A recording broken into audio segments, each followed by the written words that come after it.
One night, I had a tough time falling asleep, so I decided to take a stroll through the woods. And little did I know it was only the beginning of the nightmare that is now my life. It was around 1:45 a.m., a brisk night, a still night. Armed with my flashlight, I walked straight into the forest on the outskirts of my town.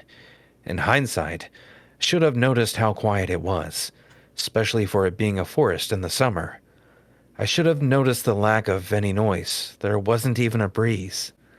Suddenly, there was the sound of branches breaking, as if someone were tearing them straight off the trees. I panicked, thinking there could be a bear or some other horrible creature ready to pounce. Little did I know, it was something so much worse than that.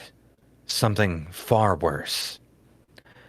I stopped walking and cocked my head to the side, hoping to hear the sound of footsteps, so I would know which way to run if it came to that. I also picked up a couple of loose stones from the ground, mostly just to calm my nerves. A loud "whoo" obliterated the silence. It sounded as if Ric Flair had a throat lubricated with bacon grease. I could almost smell the noise. I flipped the switch on my flashlight to try to hide my location. A loud thumping accompanied the noise, and in the light of the full moon, I saw a human shape come around a tree in front of me. I was about 15 feet away, and nearly it was about 15 feet away and nearly 6 feet in height. I heard a loud sniffing sound, and I could see the outline of its head turn my way. It started coming closer, and I started to feel adrenaline pump into my system. I turned tail and ran. I was sprinting as fast as I could, and this guy was easily keeping pace with me. I tripped over and rolled onto my back, knowing that in only a few moments, my life would be over. As a last-ditch effort, I decided to turn my light back on and maybe blind my pursuer. I waved the flashlight around wildly, hoping to catch his eyes in the light. Large black eyes reflected back, and I nearly peed my pants, thinking for a moment that I was looking at some extraterrestrial being. Once I took a moment, though, I realized that it was sunglasses. Who would wear sunglasses while in the forest at 2 a.m.? Why would anyone do that? I took in the rest of this guy's outfit: track pants, snakeskin boots, and a bright green bowler shirt with embroidered flames rising up from the bottom. The shirt was also streaked with some dark liquid that I couldn't identify. I raised the light back up to the man's head. He had a black goatee with a bleached streak down the middle, like a racing stripe, and bleached spiky hair on top of his head. He looked weirdly familiar, like I had seen him somewhere before. Maybe at the local racetrack? Maybe we had passed in the street or something. I couldn't place him. He started to giggle as he approached me and opened his mouth. Without moving his lips, I heard this sentence emanate from him. "You're taking the gobble full throttle." He charged after that. Still laying prone on the ground, there was little defense as he belly flopped on top of me like an inept diver. The wind was very nearly knocked out of me, and he tried to pin me down. I grabbed hold of his arms and realized that they were also covered in the same dark liquid that was on his shirt. It was barbecue sauce. I screamed and he yelled, "The sauce is money!"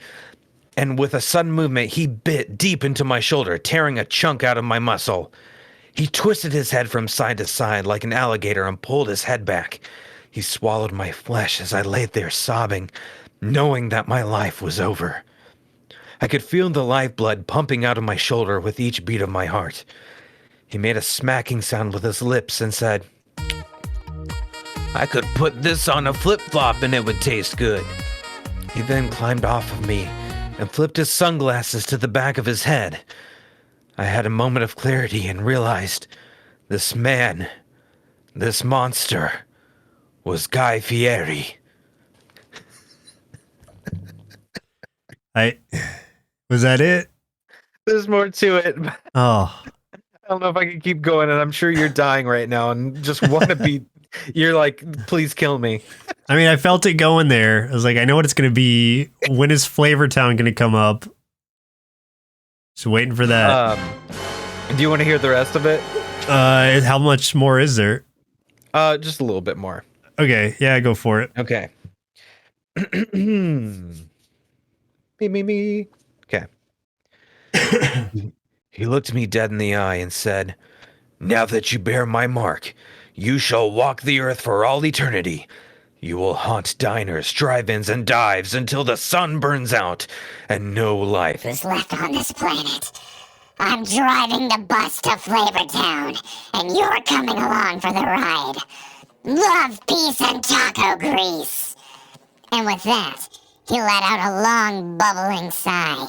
His body started to shake and convulse, and I noticed that his skin and clothes were sloughing off, falling in chunks to the forest floor where it started to sink into the dirt.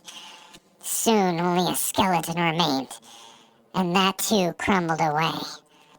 I forgot all about my shoulder as a new and horrible agony racked my body, causing me to twist onto my side and curl in the fetal position.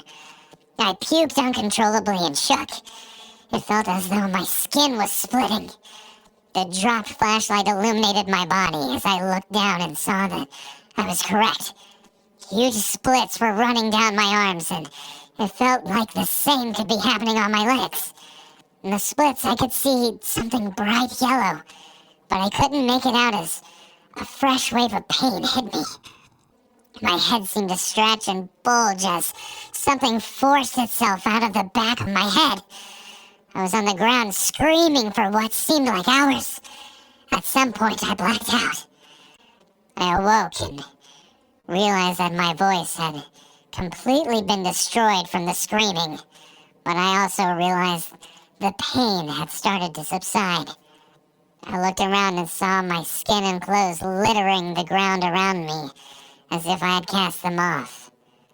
I felt my face and realized I had grown a goatee, and sunglasses were now sitting on the back of my head snugly. I stared down at my arms and saw tattoos that were never there before. Framing my arms was a yellow short-sleeved shirt with flames printed on the sleeves and bottom. It hit me like a ton of bricks. My worst nightmare had come true. I was Guy Fieri now. Yeah.